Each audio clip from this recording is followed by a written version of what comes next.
রিজিকের মালিক কে জানেন? রিজিকের মালিক হচ্ছে মহান আল্লাহ পাক।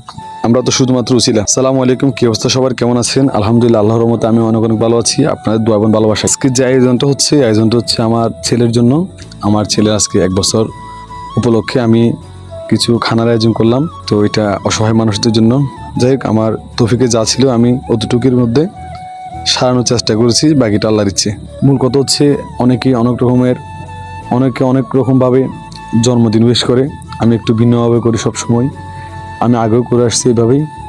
আমার মেয়ের বয়স 5 বছর, আমার ছেলের বয়স 1 বছর। তো আমার মেয়ের সময় আমি রোজা রেখেছি কিংবা পারলে এরকম করেছি, আর আমার ছেলের ক্ষেত্রেও এরকমই। তো সবাই আমার ছেলের জন্য দোয়া করবেন। সবার কাছে আমার ছেলের জন্য দোয়া চাচ্ছি, আমার মেয়ের জন্য দোয়া চাচ্ছি। আমাদের জন্য দোয়া করবেন, আমিও আপনাদের জন্য দোয়া করি। আল্লাহ পাক যেন আপনাদেরকে সবাই সবসময় সুস্থ শান্তি ভালো রাখেন। তো মূল কথা হচ্ছে আসলে কার রিজিক কখন কোথায় থাকে আল্লাহ পাক ছাড়া কেউ জানেন না। রিজিকের মালিক হচ্ছে আল্লাহ। তো আমরা তো শুধুমাত্র একজন ওসিলা। আমাদের একটু একটু উদ্যোগের মাঝে হয়তোবা অনেকের বড় একটা উপকার হতে পারে। ওই চেষ্টাই করে যাচ্ছি। আপনারা যদি যেভাবে ভালোবাসা দিয়ে যাচ্ছেন, আমি যেভাবে সাপোর্ট করে যাচ্ছেন, ওইভাবে যদি আমাকে ভালোবাসা এবং সাপোর্ট করে যান, ইনশাল্লাহ আমিও হয়তো একদিন আমার এলাকার জন্য বা আমার গ্রামের জন্য আমিও কিছু একটা করব। ওই একটা চিন্তাধারা আছে আমার। তা আমি আর আমার আমার বন্ধু বান্ধব মিলে এই কাজে নেমে পড়লাম। মোটামুটি আমাদের প্যাকেট শেষ হয়ে আসছে, প্যাকিং করা। তো প্যাকিং করা শেষের পর আমরা এখন চলে যাব। আমি এখন একটা করে আগে বাইরে রেখে আসছি। বাইরে রেখে আসার পরে এটা হচ্ছে আমার দোকানের স্টপ, আর দ্বীপ রেস্টুরেন্ট হচ্ছে আমার। সবাই আমার দ্বীপ রেস্টুরেন্টের জন্য দোয়া করবেন। সবার কাছে আমি ভালোবাসা চাচ্ছি, অবশ্যই ভালোবাসা দিয়ে যাবেন।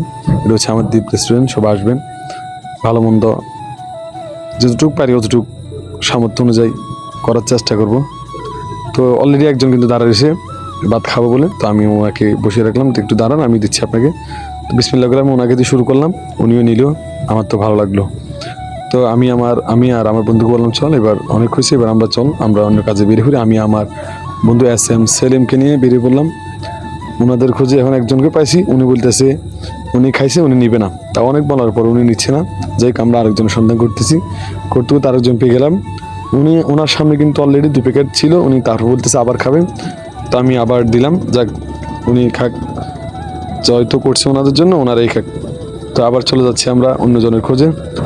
যাইতে হয়তো সামনে দিয়ে আরেকজন বললো, উনি বলছে না খাবে না, উনি খাইছে বিধা আমি আর ওনাকে জোরাজোরি করলাম না, নষ্ট করে লাভ না, আরও আছে, অন্যদেরকে দিব।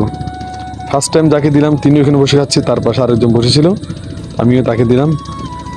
তো আমাদের উসিলায় আপনাদের সাপোর্টে এবং দয়া ভালোবাসায় যদি কিছু করতে পারি, নিজেকে অনেক ভালো, নিজের মাঝে একটা ভালো লাগা কাজ করতেছে।